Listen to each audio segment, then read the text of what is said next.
Spring is here. It's time to start thinking about family fun in the outdoors. This is Chris Williams promoting my good friends at Plaza RV in Bondurant. I've now bought 2 travel trailers from this locally owned company in the past 5 years. It's completely changed my family's life. We love spending time in the outdoors, tailgating, and most of all, being together. Camping has been an awesome escape for us, and I would encourage you to think about it as well. Head over to their lot in Bondurant. They have motorhomes, travel trailers, truck trailers, fifth wheels, and more. Check them out today at plazarv.com. They're 100% locally owned. Tell them that Chris Williams sent you.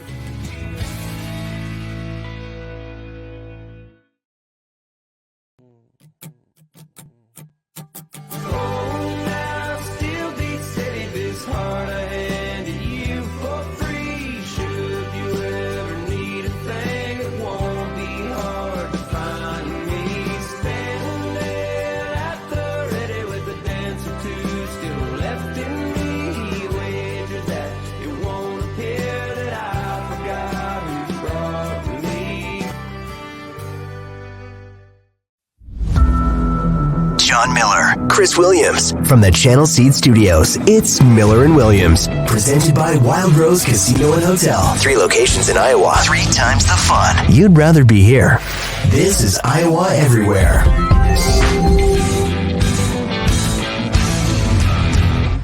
How are you, Jon Miller? I'm good, buddy. How are you doing? Not too bad. Elise wanted to come give me a kiss before she left. That's nice, isn't it? That's fantastic. Dude, there's no better way to start the day than that. There just really isn't. Really isn't. Where are you at? I am in downtown Charlotte and, went to my first ever, home of NASCAR. I could probably pee off my balcony right on top of the NASCAR Hall of Fame, but I wouldn't do that. 5 blocks away from the NBA arena, went and caught my first ever regular season NBA game last night, and needless to say, I was unimpressed. Just really? Who'd you see? I don't know. Charlotte and who? Charlotte and OKC. OKC, and it just, I mean, they play music during like the home possession. Like they play this like vibe music, no. Not even talking about that. I'm talking like, hip hop baseline stuff with beats, and I'm like, what? This is really freaking weird. Didn't like it. Especially having watched college basketball, men's and women's, all weekend long, and thinking, boy, this isn't the reason why I don't really watch the NBA, but it's not for me. College basketball is where it's at, and boy, did we have a smorgasbord this weekend. Yeah, we have a lot to talk about. The Calipari and Kentucky news broke late last night. We'll get to that. I do want to thank our friends at the Wild Rose Casinos in Clinton, Emmitsburg, and Jefferson for sponsoring Miller and Williams here on Iowa Everywhere. Of course, we're in the Channel Seed Studios, which can go anywhere. If you guys missed yesterday's kind of special Sunday edition of Two Guys, you can go back and listen to it. The first 20 minutes or so is all Iowa women's basketball preview. And then after that, we purposely left it kind of evergreen so that it wouldn't completely date the show within like 3 hours. Right. So that's an option for you today. Miller was kind enough to come on and keep this 8:30 Monday spot going with me as Hassel is covering the Final Four. He'll be on CBS Sports Network, I think at 2 o'clock Central today, right when this I got to be honest, John, and you know me, I enjoy I love space. I'll sit there and read like these weird astronomy magazines. Like I genuinely love it. I'm so tired of hearing about this eclipse. I'm just tired of it. Like they've overdone the eclipse for me. The media's killed it for me. I just got to be honest with you. I don't even care about it anymore. I really, if I was in your position, I'd ask myself why it's bothered me so much, because all it is just something that's happened hundreds of times within the last several centuries. And, as long as the planet's still here, is going to keep happening. To me, the question, the thing I'm most fascinated by, which, by the way, I'm going to be on a plane today, left side of the plane, seeing the eclipse above the clouds. I don't know how much better that could possibly be. Don't look. It'll blind you. I got a camera. I'm going to use this. I'm good. No, you'll still go blind. Al Roker just. All right, I won't look. It'll be like Medusa. I watched Clash of the Titans as a kid 15 times. I know what not to do. So to me, the fascinating thing is we're alive as a species and we have consciousness at this point in time in the history of the universe at this exact time where the sun has a mass 400 times larger than the mass of the moon, I think. And the moon is 400 times there's like a ratio to where the moon is almost a perfect size to Yeah, block it's out the wild. sun. It's really, really wild. Now, in a few million years, as the moon continues to move farther away from the Earth, that won't be the case. But hey, man, we got it now. Living is good. It's a good time to be alive. You're not It is. wrong It there. is. All right, Yep. I apologize for all of my Eclipse slander. I take it all back. John's right. This shouldn't bother me. Nope. It's a you problem. I'm It's a you taking the problem. girls to the It's local library today for an Eclipse event. There you go. Fantastic. And, and it's kind of in the same vein as like people hating on Caitlin Clark that It's not we the saw same some thing. weird we Totally saw different. some weird pushback. I'm giving you the opportunity of a segue, my friend. So shut up. Okay. And all these people clapping on her, all these greats of all time. All of a sudden, this weekend things blew up. Well, she's got to win one to be considered a GOAT, and all this stuff and the other, and all this hate that comes on. Oh, she's on TV too much, or Taylor Swift's on TV too much, and all this. Ain't nobody, Taylor and Caitlin ain't asking for it. Now they're taking it, but they ain't asking the producers and the directors to do all this for them. So if you're hating on somebody because they're exposed, hate on the networks. Don't hate on the Eclipse, Chris. Don't hate on the Eclipse. Perfect segue. Thank you. Now, this would be where you go. Speaking of Caitlin Clark. Speaking of Caitlin Clark and the Iowa Hawkeyes. Listen, we all watched the game. There's not a single person watching or listening to our show that didn't watch the game. It felt a little bit like physically like a David versus Goliath matchup when you looked at the points in the paint and the rebounds. Ultimately, a couple things happened here. Iowa was going to lose in the paint. They were going to lose on the boards. They couldn't lose that bad, right? Like they just got destroyed. So that's one. South Carolina hit open shots. We knew that if that was the case, if they had a good shooting day, it would be a really hard opportunity for Iowa to win. And Iowa didn't go like 60% from three, which they were probably going to have to do. Yada, yada, yada. Here we are. Iowa loses. But it was a great game. And listen, I thought that game, just about what I thought. It was probably a little more lopsided with the final score, but I think if anybody watch the game, you thought that Iowa played them really tough. The problem is, and Chris and I alluded to this, it's the end of the road, right? Like this feels, we had a guy tweeted us, it feels a little bit like the Bulls in 95 or 96, whatever, because that run is over. And I'm sure Lisa Bluter will have a good team next year. She'll put something together, and they're going to be very competitive. But this run with Martin, with Marshall, kind of the Robin and Pippen to Jordan, or however you want to put it, this run is over. And that's what made yesterday tough. It did, but I will say that I wasn't sad yesterday. I was disappointed for the athletes on Iowa's team who didn't get to achieve a goal that they'd set. So I was disappointed for them in that regard. But emotionally for me, it was house money once they made the Final Four. I did not think that they would make the Final Four this season before it began. I wanted that so much for them to experience that weekend again because they'd done it once. And I was just so happy for them. And listening to their commentaries after the game, it just filled me with such joy and instant nostalgia for something I just witnessed that I know that I will not live to witness again. I never will, because there will never be anything like that for me as a fan ever again. And I'm just so grateful. I don't find any sense of disappointment or sadness today. I am just, it's pure gratitude that the team that is, the fandom of my sports life has been tied with the Iowa Hawkeyes. So they're my team, and that women's team was so much fun to watch these last 2 years. And it's difficult to compare things from when you're a child to when you're an adult because things are just way bigger in different ways than when you're a kid. But I can safely say that certainly as an adult, this Iowa women's team these last 2 years, it's my favorite moments of my fandom ever, and it's not even close. It's not even That's awesome. close. And Caitlin Clark has permanently, for all time, etched herself in whatever Iowa's Mount Rushmore is, along with Niall Kinnick and the other She's 2 spots. You can debate them. yeah, I've had that conversation with people before. I mean, I think Caitlin is at the top. I don't disagree. It's not even close.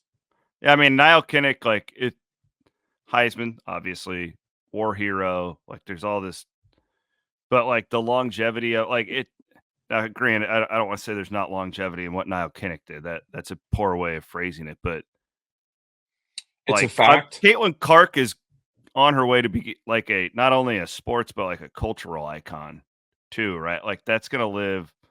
I mean, I don't know. Like I've called her like what she did for women's college basketball. Like it's Jordan-esque, right? Like where I think the better way to put it probably, and I've seen some people do this, but like her, Reese, um, probably Paige Becker's, this like core that's there right now. It's a little bit like the Magic Johnson, Larry Bird, Michael Jordan, Barkley thing Mhm, of the mhm. NBA in the late 80s, early 90s. It just it feels like that. I still have my doubts if all of this carries to the WNBA. I don't know. I still think there's a large portion of people who not all of course they are enamored by Caitlin and the skills that she has and what she's brought to the sport, but I still think there's a large portion of people who cheer for laundry.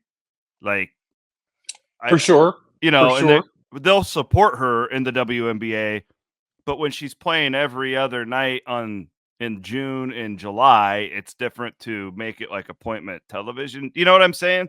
Like, I do understand what you're saying, and I don't know that we're going to see. We certainly won't see television ratings on par with no, what we've experienced. But I think you're going to see so there is I think you can buy an online subscription for the full WNBA like season pass, and you can watch all the games. those will go up. Um, I promise you this: I'm subscribing. Yeah. Period. I And probably and, will and, too, and to be honest, John. Yeah, I probably will too. yeah, I mean, there's so many good players that are coming in, and I think this is the start of it. I'm not taking anything away from these players that have put in the work and done so in relative anonymity once they became professionals. That is the difficult part, preparing, laying the groundwork in anonymity, not getting the claps on the backs and the attaboy and attagirls when you do things like this in anonymity, but you still grind and do it. There is a huge debt of respect to be paid to that. But I think that with the eyeballs that were on Angel Reese and Caitlin Clark, Paige will be there in a year, and Cardoso. These names now are not names Yeah.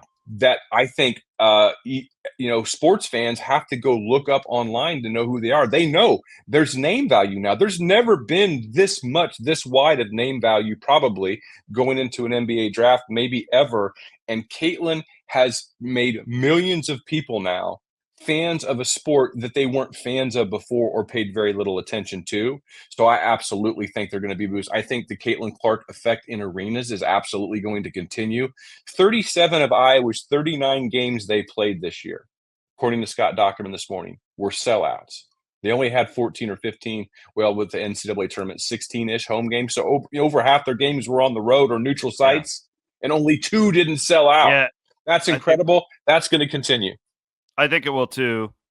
There's a couple interesting parts of this. One, you mentioned like the like kind of the old guard of women's basketball, and you know many of them have been less than gracious. I don't know how to put it. I'm trying to be kind of political with how I put that. Is that a fair way to put it? Like they It, haven't. it just seems it seems like there was some tearing down of Caitlin Clark this weekend from some of the all-time greats, and then yesterday some of them were already backtracking, and it took place on Friday night with UConn, and it was many former UConn people.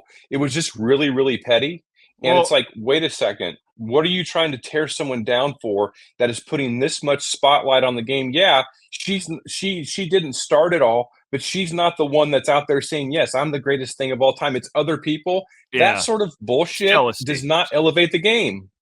Yeah, it's jealousy. What I was trying to do mentally is like, has this happened in other sports? And it, I think about like the old football guys who are clearly jealous of the salaries that the new football guys make. I don't know. I hope that changes. I could also see a target being on not only Caitlin, but Angel Reese and a lot of these. I could see them getting to the WNBA, and a lot of these pros are going to want to make an example of them and show them you're not the greatest Of player in the course, world. That'll be an that interesting thing for me to watch just from a storyline. I like to watch Aaliyah Boston right, and Caitlin Clark on the same team, the young guns going up absolutely. against. I think it'll be awesome. Like personally, Yeah. And think of the spacing that Caitlin Clark's instantly going to come in and provide for Aaliyah Boston, and then the spacing that Caitlin's going to get. Because yeah, I don't expect Caitlin Clark to average 28 or no, more points per game in her rookie year. Who knows if she ever does that? But I do expect Caitlin Clark to break the at some point in her career, if she's healthy, to break the single season assists per game average of 10.0. I think that she can do that because I think when she's around talented bigs like Aaliyah Boston, when she's around players that can catch, that have better hands, that like Cardoso, her hands are incredible. That's one of the big takeaways we had watching this game this weekend.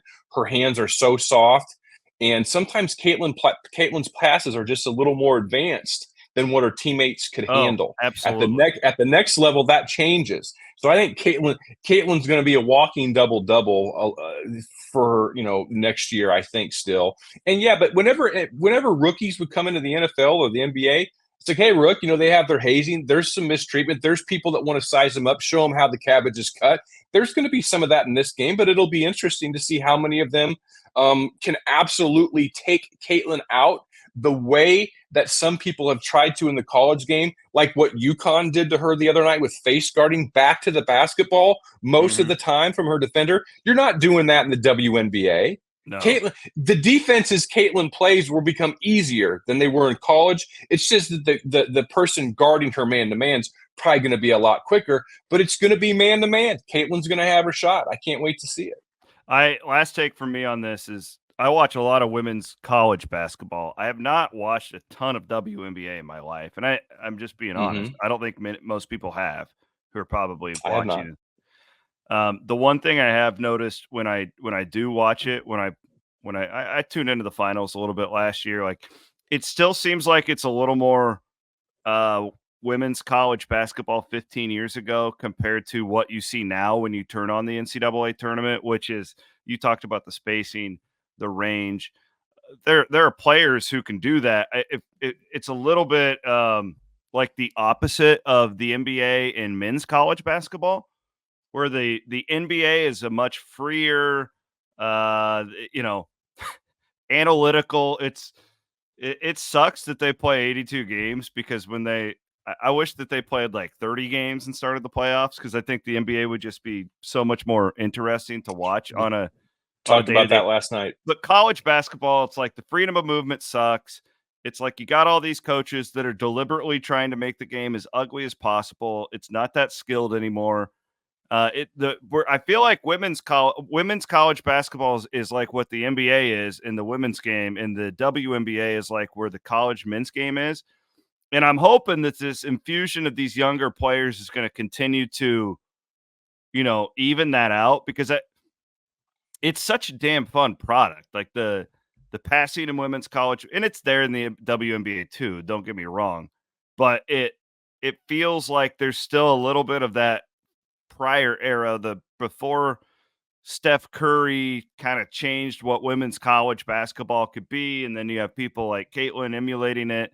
That's what I'm excited about to see if that can move up to that level, and I think it will. It's just one of those things, John. It takes time. Yeah, it takes time.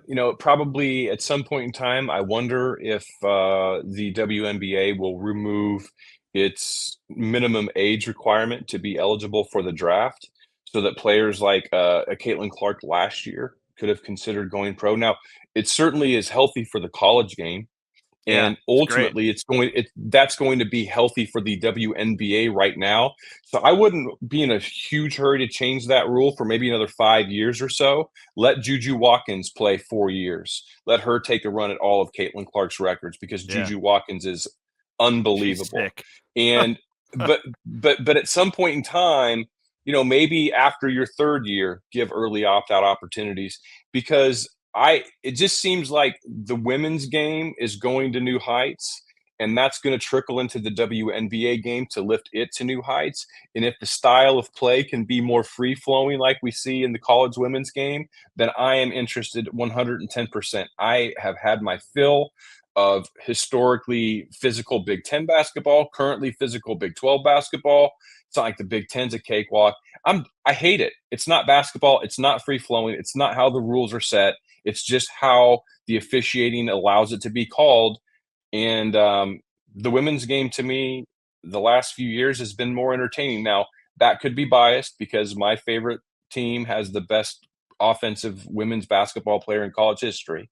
We'll see what I think about that next year, and I will be watching. But yeah, I just love free flowing, and I hate basket brawl.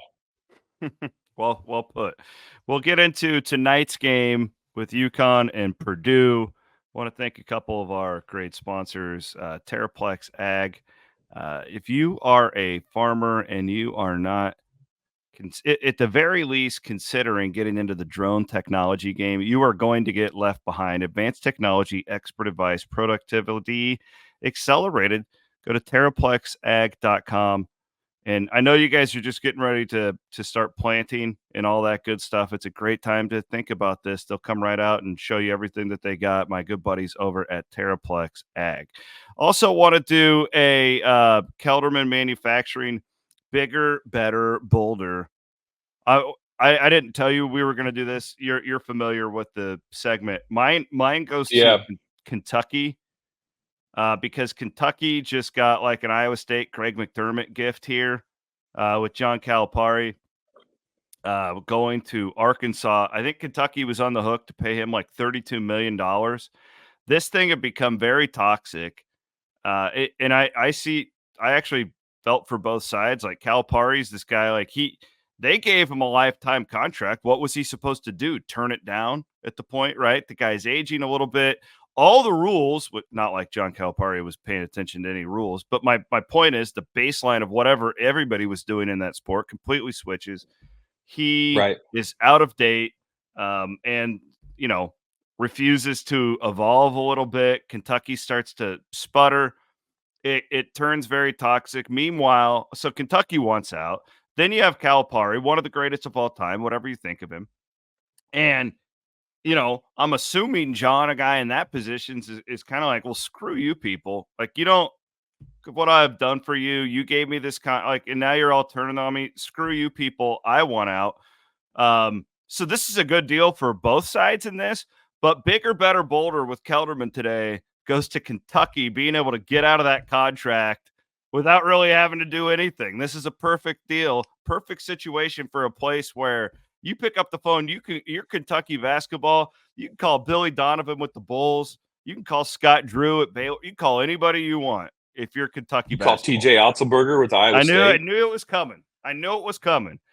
Old Johnny Miller. Why wouldn't you call them? No, what do you mean? Wait, all I hear that is TJ Otzelberger is an amazing coach, and I don't disagree.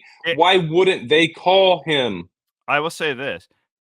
If I were Kentucky, I would absolutely call Otzelberger because I think TJ is a top 5 coach in the entire sport. I don't think Thank you, but it's Hawkeye guy John Miller being a dick. I don't think that they will, though, because it's Kentucky, and they have an elevated sense of what and who they are. For sure. They're going to want somebody who's won a national championship, NBA guy. The Alabama Billy coach, Donovan's maybe. the guy I call. I'm calling Billy Donovan, right? Or actually, there's two. Nate Oats is the guy that I call. He's in your $18 million buyout. Bigger, better, bolder. That would be bold. That's half of what you're going to have to pay Calipari, so you're still winning there. That's a good point. That's a good point. Young up and come. The guy has navigated NIL at Alabama, right? Like trying to deal with their football program. You give him the resources of Kentucky basketball, and on top of it, you're also crippling one of your rivals in your conference. I don't know if Kentucky's too worried about that. Like, to me, Oats is an absolute slam dunk. I've known Nate. I don't know if you know this, John. I've known Nate Oats since he was a high school coach in Michigan. No, didn't know that. Really a good dude. I really like him a lot. I I was hoping he could win a national championship this year, but this is a guy who he would be a home run. Like I saw Goodman put out Billy Donovan. I was like, that's perfect because the Bulls don't really want to keep him anyways. And I would guess like if you would have told Billy Donovan like 5 years ago, hey, you want to be the head coach of Kentucky, he would have jumped at that. The problem is Right. like, does he want to jump back into the NIL thing? I don't know. But like if you're Kentucky, you call Jay Wright. Hey Jay, would you be interested in coming back? Worst thing he could do is tell you no. You're Kentucky. You can make all of these phone calls. That's why I'd be For sure. surprised if a guy like Otzelberger, as young as he is, the best that he's done really well. But in the eyes of a Kentucky fan, oh, this guy's only made it to the Sweet 16. That's not fair, Agreed. but that's how they look at Agreed. it in these blue blood type programs. Right. I agree with your analysis 110%. I'm really kind of mildly irritated that I get thrown into the bus for mentioning it when you just make a case for him being qualified enough to be talked to, but they won't because of it. I agree with all that. So, You were yeah, just gabbing. TJ You were just trying Altenberger to. has the pedigree. If you were to ask me for a bigger, better boulder, I'm not sure if this is in the spirit of it or not, but Don Staley. Oh yeah, she's fantastic. Don Great Staley pick. Great pick. this weekend, she was asked questions at press conferences that no men's coach is ever going to be answered. I think it was the douchebags from Outkick that did that, Oh God. and she handled it with Yeah. incredible aplomb. They're not asking the men's coaches what they think of potential, trans involvement in sports. They're asking Don, and Don handled it like a professional. Don handles most things like an incredible professional, and her taking time out in her podium speech on national television to shout out for Caitlin and the weight that Caitlin has been carrying around this year on her back, the back of the sport that she didn't ask to carry. I thought that was amazing. That was what a graceful display of just kindness and humanity. So Don Staley, hats off to you. I would take my hat off, but my hair is horrible. You know what? Forget about it. Don, hats Yeah. off to you. Man, I still can't believe you're going to be flying Aiden, during the don't eclipse. screen cap that. I'm not authorizing that. Okay. If you're Kentucky though, like what minus calling TJ Otzelberger, I'm a big proponent of calling Nate Oates. I think I think you could do a hell of a lot worse than that. I think the worst thing they Right. could do not bring back Rick Pitino. He's 71 years old. That's a bad idea. Do not do it. Do not touch him. No. Um, No. I think that Oates is I don't know, the $18 million. Maybe he's not worth that. I don't know. But again, I'm like a big believer in hurting one of your rivals at the same time. Like you're probably going to flatline Alabama basketball for a while if you can do that in this era. Oates is bringing in 5-star guys there to Tuscaloosa, Right. where he's had to wrangle with Nick Saban for NIL money in the past, right? Like it's been a Yep. very real thing down there. I think that he would be an absolute star. I also think there's an element of this Kentucky thing where if I were a TJ Otzelberger or if I were even, I don't know about Nate Oates, if I'm, let's say Scott Drew, another name that's been tossed out there, I don't know if I want to go there, to be honest. And I know it's maybe the best program in the history of college basketball. It's definitely top 3, but the amount of pressure. And it's not like the NIL thing. I think in this aspect, especially in basketball, John, has really evened things out. Like if I'm Scott Drew and I have this thing rolling in Waco, I can do whatever I want down there. I don't have to answer to an athletic director basically because I run the town. Why am I getting? It's a private institution. I'm making millions of dollars. I'm richer than I ever thought I would be. I've won a national championship. I'm in the mix to go to a Final Four seemingly every year. Why am I doing this to go and take my family and put that kind of pressure where they were a 3 seed this year and lost, right? Like, and you'd act like John Calipari's, I like losing in the NIT to whoever it was again. Like it's a lot of pressure there, and I just don't think you have to be at a blue blood now to win big. No, you don't. In this new era, you don't need to do that, and I think that quality of life is something that people probably need to pay a greater amount of respect to. Like, we moved our kids, too many times. We should have stayed put. in certain places longer just for their better well-being. So that's definitely a parenting regret that I have. And I think you're right. And he can be financially secured for the rest of his life, his children's life, and his grandchildren's life. But I will tell you, from an entrepreneurial standpoint, and I brought this up before on the show and to you personally, it is not always or exclusively about the money. It is so much about the mountain, climbing the mountain, Yeah. slaying dragons. My biggest fear of retiring is not that, oh, I won't have enough of this or that. I'll be fine. My biggest fear of retiring is Caesar wept for there were no more worlds to conquer. So I'm already planning what worlds I want to conquer when I retire from this, particular avenue in my life and move on to the next because some people are wired to climb mountains. I And feel you. Nate Oates may be that guy, and you just don't know if he is or not. I think he is, knowing him just a little bit, the small amount that I do. I think that this would be an attractive job for him. Just his career is unbelievable. Like, it really is. He goes from being a super successful high school coach in Michigan to Buffalo, where he goes to NCAA tournaments. So I know him because he coached a bunch of Iowa State players. So back when my scout days, when we first got to know each other, Iowa State was recruiting like three of Will Clyburn went there, Dominic Buckley, Charlie Henry, who was on Fred Hoiberg's staff, was Nate's assistant. Nate Schmidt, who is now TJ Otzelberger's assistant, was an assistant coach for Nate Oates. So like, there's a lot of Iowa State tentacles within this guy. So he goes from there to Buffalo, dominates the MAC, and then he gets this Bama job. Like, so he went from a high school coach to potentially being the next coach at Kentucky in like a decade. That's crazy. You do not It's see like, that in coaching. the only thing I mean, I don't even know if this is analogous, but Ara Parseghian, or no, not Ara Parseghian. Who was it after Jerry? The guy before Lou Holtz at Notre Dame. I can't remember his name. He was like a real Jerry Faust. Oh yeah, Was a very forgot about that guy. successful low level guy, and then gets the Notre Dame job and was trash. But Oates has actually done something, so that's a heck of a climb by Oates. All right. Do you have a feel on tonight's game? Aiden Wyatt, Oh, do I have a feel? Go ahead. Bring up our DRF Sportsbook line for tonight. Miller and I are going to come up with a parlay. I want to make sure we get the exact line. It's Purdue and UConn.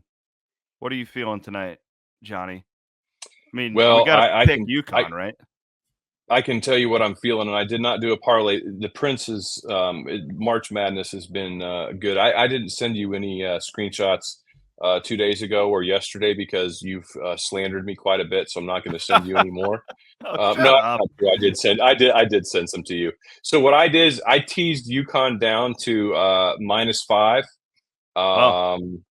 What would the juice be if we teased UConn down to -5 here? I'm not sure if Let's see. there we go. Look at this guy. See what we go. UConn -5. One more. One more little thingamajig there. One more. That's 143. What's 143? That's better than I got 145. So DRF is kicking some tail, and I leaned hard into that. It's my largest wager I've ever made of all time. And it's all 100% from March Madness profits. So I'm not going back into the savings account. So I got down heavy on UConn -5. Yeah, so I'll brag here for a minute. This is the championship game that I picked because I thought Purdue, like whenever I've watched Edey this year, I just think that they're having a really hard time officiating him. I've said this on a couple shows. Yeah. And those guards are older. I thought that they would be upset proof in this tournament because of that. Like that, and you get your ass kicked by a 16, you get upset, like it changes you. You approach things differently. We saw that with Virginia, right? They lost and came back and won the national championship, I want to say the next year. So I thought they were upset proof getting to this point. The problem is now you're looking at a UConn team that is you, but better. They're just better than you. Better guards. Yeah, they've got their big man is not Zach Edey, but he can somewhat neutralize him, right? Like it's not this complete and total mismatch like we saw yesterday with Cardoso in the Iowa Post, right? Where it was just like that's not even fair. Like that's not the case now with Zach Edey and UConn like it was a bunch of these earlier games in the tournament. So I'm with you. I think that I would probably even play UConn at the 6.5. I think they win this game by double digits. I think that they're just that much better than everybody else. Yeah, I think so too. I think that they're going to win this game. Looking forward to watching it. I think that the guy that from UConn, the 7-footer that Edie will be going up against, that guy Clayton. doesn't have a lot of junk in his trunk. I think I would, if I was Purdue early on, I would just pound it into him. See how Connecticut's going to play. Are they going to drop a double down? Edie, quit bringing that ball below your waist. What are they? How are they going to react to when Edie gets a one-on-one situation on a block? You want to see how they react, and if they're going to allow them to play straight up, feed that, get the 7-footer from UConn in foul trouble, and go there. Now, if they're starting to play junk, Edie's a really good passer out of the post, Mm-hmm. and it's going to be on him to hit guys in the wings, and then it's going to be on the Purdue to hit the threes. And similarly, it's going to be on UConn. What are they going to do? Because Edie is one of the best rim protectors we've seen in the sport for a long time. And like Cardoso last night, she basically altered that game even beyond her stat sheet. You're rooting for Purdue, aren't you? Or I guess probably not now that you made the bet. You said it's the biggest bet Probably of your not life. now. The biggest bet of my life. And if I lose it, I still wind up profitable for March. But yes, I will root for the bet. But if Purdue wins, no big deal. I've got friends, people that I've worked with for a long time that are Purdue fans, and I will be happy if Yeah, they're why happy. do I So have no big deal. sympathy for Purdue? Why do I? Because they, like, somebody joked on Twitter, they showed a video of Purdue students taking the streets in West Lafayette. They said this is the first ever street celebration in Purdue University history. That program, their Final Four drought was pretty. Their Final Four drought's the same length as Iowa's, the Iowa men, 1980. And they have suffered some very, very painful NCAA losses with some really good teams, not just recently, but back Glenn Big Dog Robinson and things like that. They've had so much talent go through that program to not Yeah, make it back to a Final Four. It's insane. that's probably it. But I won't shed a tear if they lose No, because I hate their arena. All right, brother. Well, we appreciate you jumping on here on Yeah, Monday thanks for morning. having me. Do not stare at the eclipse from that plane. I don't want you to go blind. I mean, I'm almost feel there like- anyway. Isn't that like I'm watching my daughter Cameron is wise beyond her years. She gets up at 6:45 every day so she can be there right at the 7:00 hour start of the Today Show. She wants her news. And I know she's incredible. And it's all like, do not stare at the sun. And then this like eye doctor comes on. He's like, yeah, well, the last time, like 5 years ago when this happened, there were fewer than 100 people that actually got eye damage, but it could happen. It's like, well, wait a minute. Now you people are trying to like you're fear mongering me here not to look at the sun. If fewer than 100 people, do you know how many people looked up at that thing? Or maybe Pretty good because we have chances such here. confidence. Maybe because we have such confidence in the intelligence of the human species, they got the warning and they didn't look at the sun. But wait a second, who am I kidding? Who am I kidding? That didn't happen. All right, I got to jump on a plane, buddy. Get out of here. Jon Miller, see ya. thanks to Aiden Wyatt for producing, signing off from the Channel Seed Studios. We're produced, as always, by our friends at the Wild Rose Casinos in Jefferson, Emmitsburg, and Clinton. We'll be back with all of our great Iowa Everywhere programming on Tuesday. Have an awesome Monday, and remember, do not stare directly at the eclipse.